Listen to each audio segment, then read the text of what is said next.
Conducción Alejandro Pineda.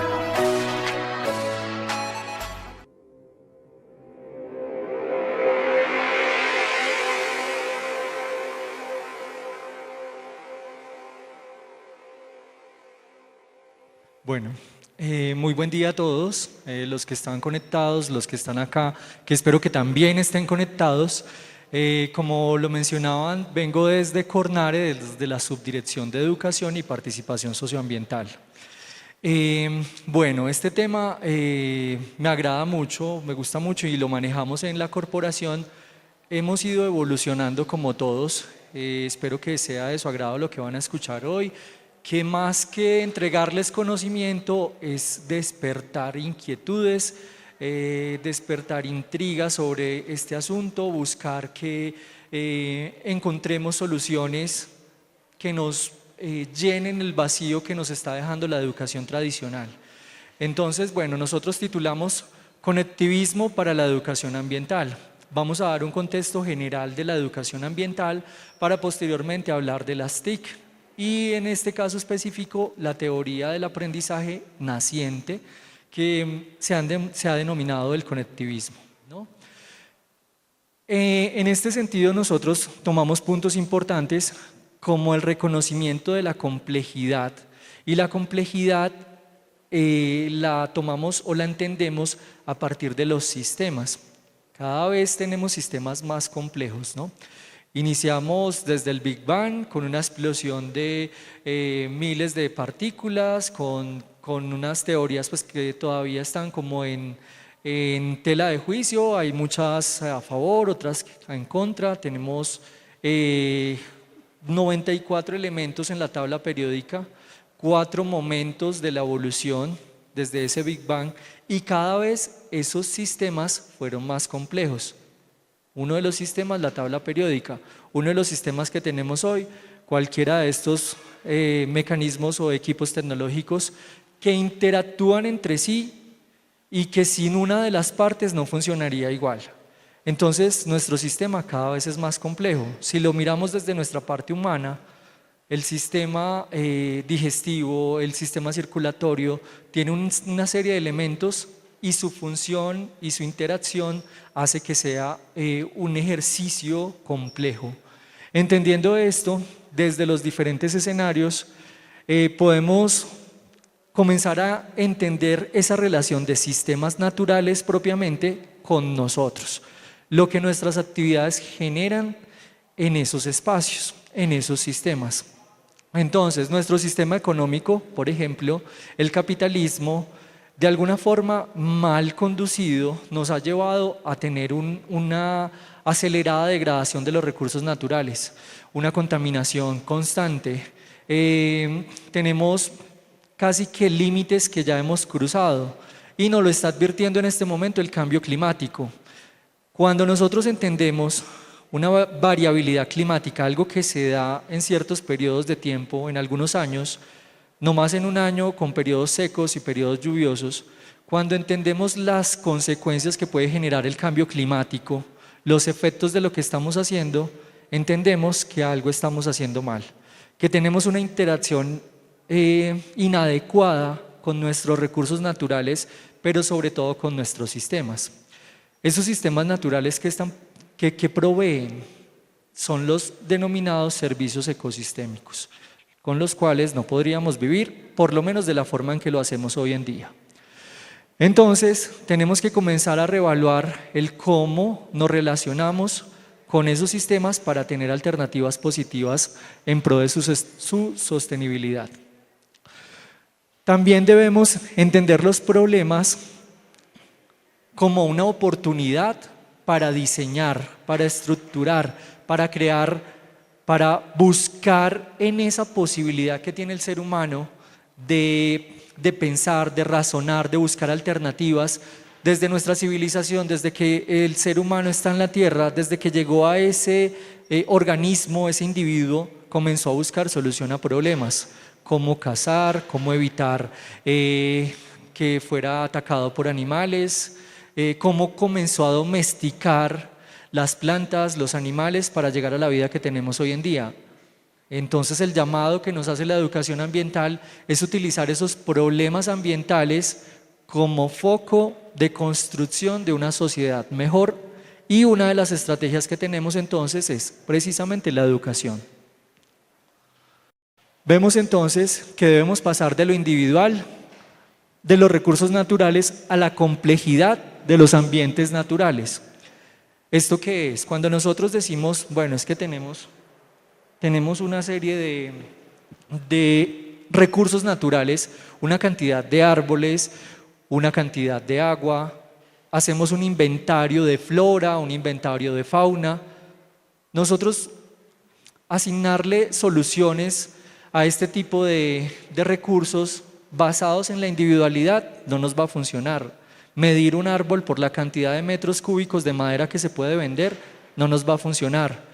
Por el contrario, si nosotros pensamos en la complejidad del sistema del que hace parte esos recursos naturales, que por ende, como lo mencionaba, genera servicios ecosistémicos, vamos a tener una posibilidad de actuar sin afectar negativamente a los sistemas, pero sí dando una alternativa para que perduren, para que sean sostenibles en el tiempo.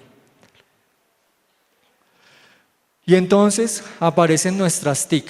Y tecnologías tenemos desde hace muchísimos años, ¿sí? Desde el simple hecho del modelamiento de las piedras para convertirlas en armas, teníamos tecnología. Estábamos aplicando nuestra inteligencia para construir elementos que nos permitieran ejecutar una labor, ¿sí? Cuando comenzamos a encerrar, a tener cercas para mantener algunos animales, cuidarlos, alimentarlos y que después fueran nuestro medio de alimento sin tener que ir a la casa a cazar, entonces establecimos tecnologías propias de esa construcción, de esa civilización. Es decir, que las tecnologías no solo deben pensarse como una evolución actual de los aparatos o equipos electrónicos, sino tecnologías viene desde cualquier invención del ser humano que nos permite hacer de una forma más eficiente una labor. Ahora incluimos el tema de la información y las comunicaciones. Y aquí sí entonces viene uno de los temas centrales de la educación e incluso de la evolución de la sociedad.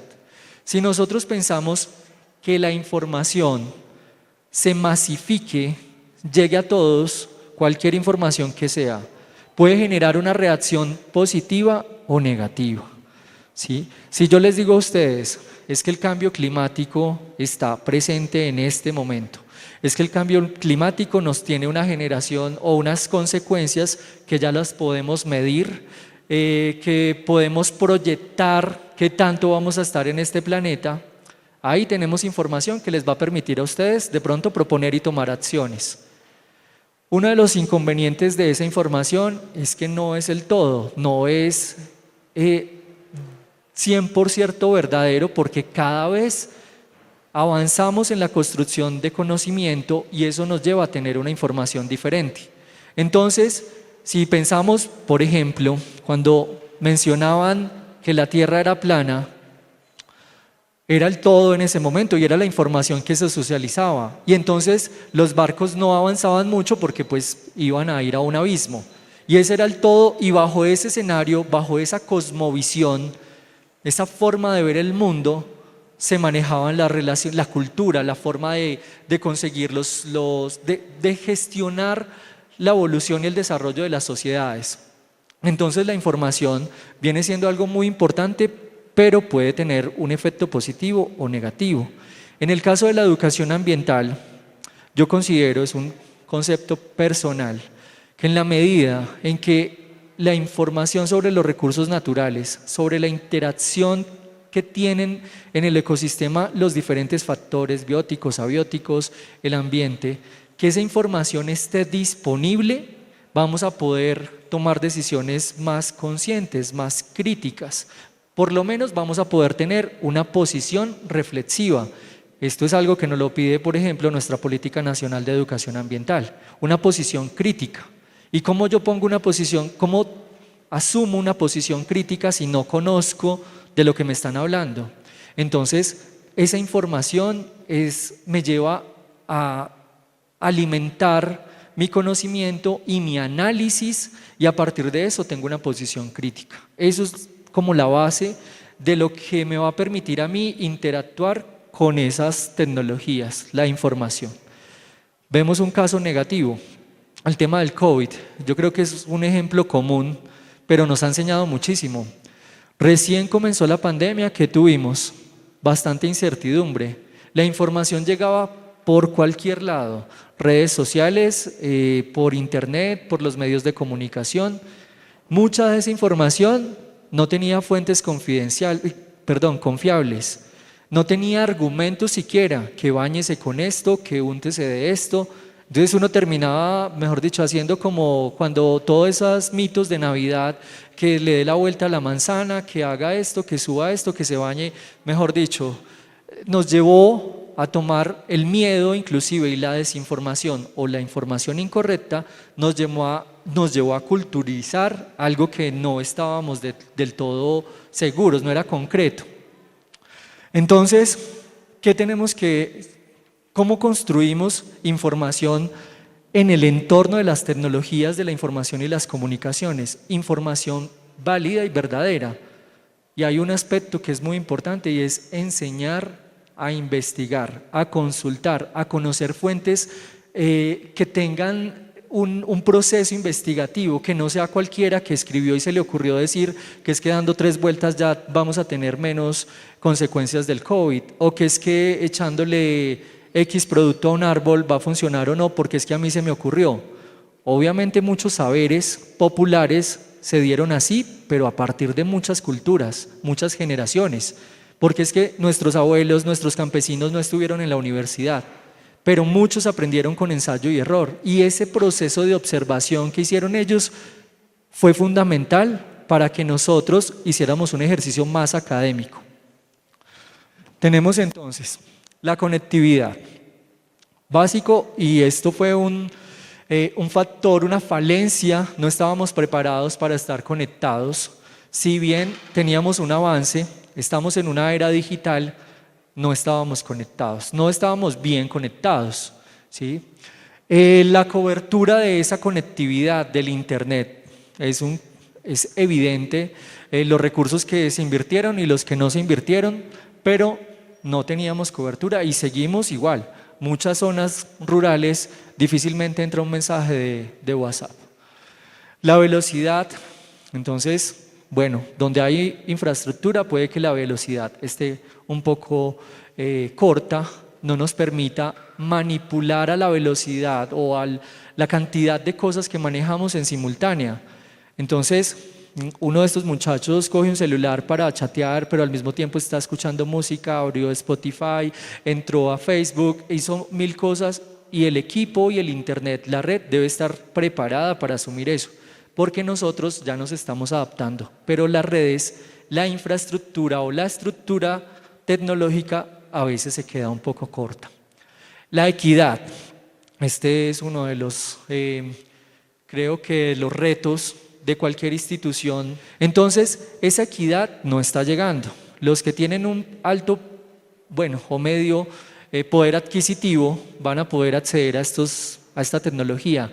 Los que no, se abre una brecha. Y no solo equidad en términos de recursos, sino en términos de discapacidad, por ejemplo, ¿sí? ¿Cuántos equipos están diseñados comercialmente para que una persona invidente los pueda manipular? Porque hemos evolucionado, porque tenemos la posibilidad de evolucionar y dar como un marco de acción de cómo me debo comportar, o mejor, de hasta dónde pueden llegar mis derechos y los de los demás. Entonces, sí podemos evolucionar. ¿Por qué no puede evolucionar una conciencia ambiental? Algo que yo vea y diga es que tener un residuo y no aprovecharlo es algo que no me cabe en la cabeza. Podemos llegar allá, porque es que todos los residuos se pueden aprovechar de una u otra forma. Entonces podemos llevar a una conciencia que me permita como castigar socialmente un hecho que no le aporte a la construcción de un equilibrio en la naturaleza. Siguiente. Y ahí estaban esos dos últimos, desconocimiento y desconfianza.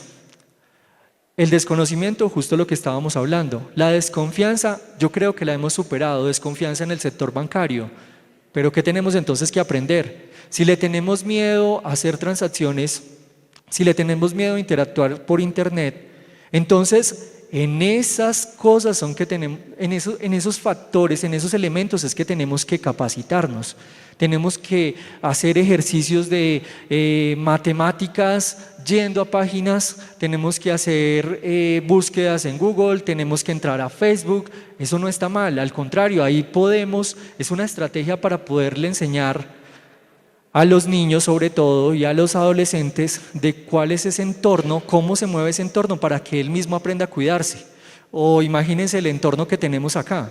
Nuestro entorno, no el digital, nuestro entorno presencial tiene muchos riesgos, pero no los podemos tener en una burbuja toda la vida. ¿O quién viene acá con un guardaespaldas? Creo que ninguno.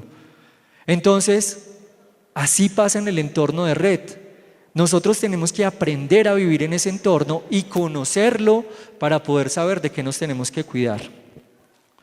Las oportunidades de estas TIC, además de masificar esa información, de llevarla más rápido, de abrir una posibilidad a que yo aprenda, me permite cambiar un ámbito controlado por un ámbito dinámico.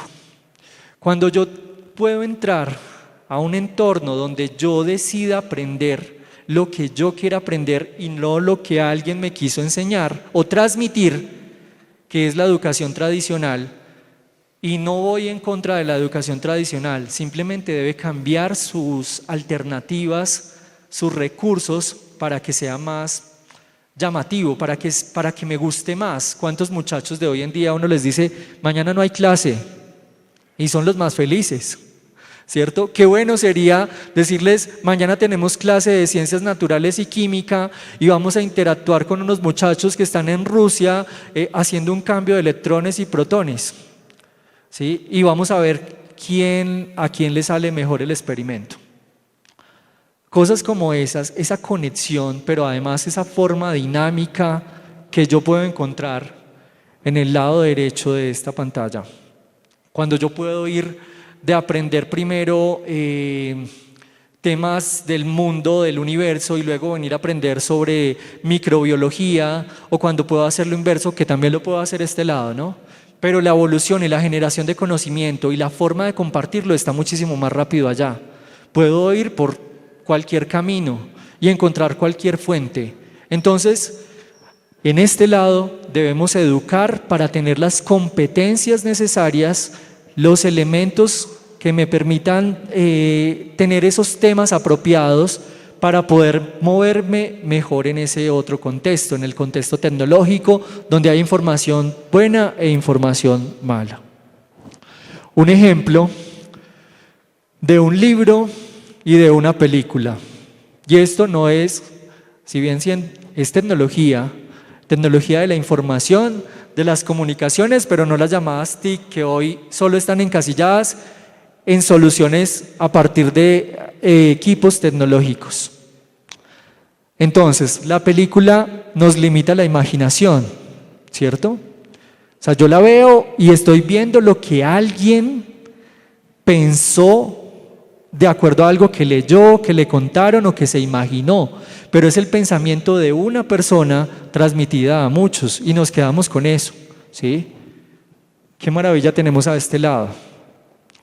Entonces, parte de lo que nos lleva a nosotros a evolucionar como seres humanos es la posibilidad de imaginarnos un mundo el que sea, ¿sí? Si yo en este momento les digo es que todo este entorno se va a cambiar de color y está comenzando a volverse rojo y se está oscureciendo y sigo narrando y le pongo adjetivos, cada uno va a tener un espacio probablemente diferente en la medida que yo utilice más adjetivos, va a tener su imaginación, va a estar fluyendo.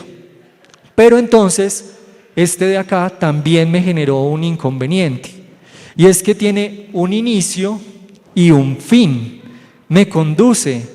En el caso de una historia, pues no hay ningún problema, chévere tener una historia, ¿sí? La educación, cuando el profesor está acá, incluso yo en este momento, estoy transmitiendo algo que yo sé y yo solo espero que sea tan malo que ustedes tengan las ganas de ir a investigar para que no se queden con lo que yo les digo. Eso tiene que generar la educación, no que ustedes se queden con lo que yo les digo, sino que los lleve a ser inquietos y buscar en fuentes fidelignas. Gracias. ¿Sí ven cómo se va volviendo de aburrido esto cuando yo estoy acá y ustedes allá y solo me escuchan y me escuchan y me escuchan? Entonces, ¿qué alternativa tenemos en las redes sociales? ¿Qué alternativas tenemos de aprendizaje? En el conectivismo tenemos una alternativa diferente. Tenemos una forma, gracias. Tenemos una forma diferente de aprender. ¿Sí? Podemos conectar varias teorías para llegar a generar un proceso educativo con aprendizajes significativos. Podemos tener una mezcla de una teoría como el constructivismo, que construye a partir de lo que saben los estudiantes. ¿Y qué saben los estudiantes? Saben muchas cosas. El solo hecho de moverse, el solo hecho de saber coger una cuchara, desayunar, hay cosas que las hacemos por casi naturaleza, pero son conocimientos. Son conocimientos que a la hora de ir a una clase de geometría, por ejemplo, o de peso, o de manejar pesos, volúmenes, etcétera, hay muchos elementos que ya están dentro de nosotros y que no se pueden descartar. La educación no puede descartar lo que ya sabemos. Los conocimientos o saberes populares es algo que se debe rescatar. La forma de cultivar, por ejemplo. Conductista, naturalista, son diferentes teorías, el cognitivismo, el constructivismo y el modelo holístico. Todo esto son teorías de aprendizaje, la forma en que podemos enseñarle o no a las personas. Para el caso de la educación ambiental o de cualquier caso, podemos conectarlo a través de una teoría emergente como lo es el conectivismo. ¿Qué es? Lo que hemos venido conversando hasta este momento o lo que les he venido diciendo. Es tener la información y tener el acceso a la información en una red que es dinámica. Pero ese dinamismo, esa dinámica es tan rápida que yo no alcanzo a terminar un libro sobre un determinado tema cuando ya hay 2 más. Porque antes el libro nacía acá, crecía acá y hasta que llegara al otro lado del mundo se demoraba un tiempito. Lo mismo lo de allá hasta acá. ¿Qué tenemos ahora? Yo publico un libro hoy y al día siguiente está regado por todo el mundo. Lo mismo pasa con las noticias. Una mala información, lo que hablábamos ahorita del COVID. Yo mandé un mensaje de WhatsApp diciendo que va a temblar dentro de 1 hora y se los aseguro que mucha gente va a salir corriendo y se va a difundir la información de que va a haber un sismo, ¿sí? Entonces es peligroso también el cómo se maneja esa información de esa forma, pero también es una oportunidad, porque si yo lo hago tan rápido y si lo hago bien, lo que puedo generar es una dinámica que casi incontrolable. Yo envío una información, vea el suelo y la estructura del suelo y vea que tiene unos microorganismos. ¿Qué opinan del suelo de este color negro y de este color café? En un grupo de WhatsApp, por ejemplo, hay un modelo que se llama modelo atarraya que está utilizando las redes sociales porque permiten una interacción muy fácil con los estudiantes. Entonces yo les envío eso. Alguno va a decir, no, es que lo negro es porque se contaminó de petróleo que había encima una torre. Otro se le podrá ocurrir es que hay hormigas que son muy negritas y entonces están llevando solo rocas negritas y por el estilo. Y entre más pequeños los niños, más locas serán sus respuestas. Pero esa locura o esa creatividad e ingenuidad de pronto es la que nos permite avanzar en una producción de conocimiento dinámico, en una red dinámica. Hoy, por ejemplo, una tabla de Excel, que el Excel nació hace, no sé si mal no recuerdo, como 25 años, o 20 más o menos. ¿Para qué nos sirve Excel? Es una maravilla, eso es un sistema que simplemente hoy tenemos muchos en línea. Excel, incluso Excel también ya lo está, pero que nos permitía administrar información, hacer cálculos, nos reemplazaba el ejercicio de pronto mental de hacer operaciones, que también es muy bueno porque tenemos que mantener nuestro cerebro funcionando al máximo. Los contenidos Los contenidos son algo que le han abierto la posibilidad al aprendizaje. Contenidos o recursos educativos digitales me permiten hacerlo dinámico. Cuando yo les estoy contando esto, puede ser un poco aburrido si esto tuviera muchas más animaciones. La verdad, no me quedó tiempo. La verdad, incluso el PowerPoint hasta a veces como que ya está rayando con todo lo que tenemos. Prezi nació hace como 10 años y es muy dinámico. Tenemos Geniali, tenemos una cantidad de herramientas que nos permiten presentar nuestra información. Entonces, esos contenidos pueden volverse más dinámicos e interactivos para que asimismo pueda tener incluso un autoaprendizaje. Es decir, sin necesidad de un tutor que esté todo el tiempo, pero que sí me guíe en algunos momentos del proceso. Los procesos formativos estructurados, con objetivos de aprendizaje claros, con metas y evolución que me permita dar una información, ponerla en la mesa, ponerla en la plataforma, pero también abrir la posibilidad a que se genere esa desviación que nos conduce a nuevos conocimientos, porque es que si yo le enseño lo mismo y él le enseña lo mismo al siguiente y lo mismo, no vamos a tener una generación de conocimiento a menos que lleguen a la universidad y formulen una investigación y la universidad les diga, no puede ser algo que ya esté. O sea, la investigación no puede llegar hasta ese momento, tiene que comenzar desde ya. Y para eso tenemos que dar las posibilidades de que se salga de lo común, de ese círculo en el que hemos estado. La tecnología, las plataformas deben ser esa piedra, esa es la evolución tecnológica. Yo simplemente debo utilizarlas como medio para conseguir algo, no para encerrar el proceso educativo por completo en esas TIC. Entonces, lo que nos está dando es alternativas.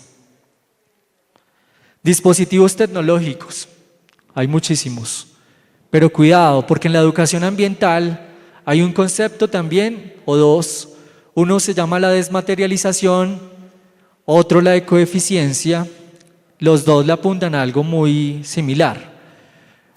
Entonces, dos elementos importantes. Desmaterialización. Cuando nosotros vemos esto, ¿cuántos equipos tecnológicos tienen en su casa? Mejor, ¿cuántos residuos han generado en los últimos 2 años tecnológicos? Entonces, es preocupante. Y esto es más como un mensaje de hay que pensar que sí debemos conectarnos, que sí debemos avanzar en un mundo, en una era digital, pero que también tenemos que tener cuidado con nuestros residuos. Y la ecoeficiencia me lleva a pensar en hacer eficientemente lo que haga, lo que sea, desde la educación, la construcción, por donde yo vaya. Bueno, entonces tenemos un proceso formativo con docentes, instructores o tutores, unos conocimientos basados en investigación, un diseño o desarrollo con enfoque didáctico curricular para obtener o para tener un acompañamiento, evaluación y retroalimentación dentro de todo el proceso educativo. Y eso incluye diversas estrategias. Los contenidos, ya habíamos hablado de los objetos virtuales de aprendizaje.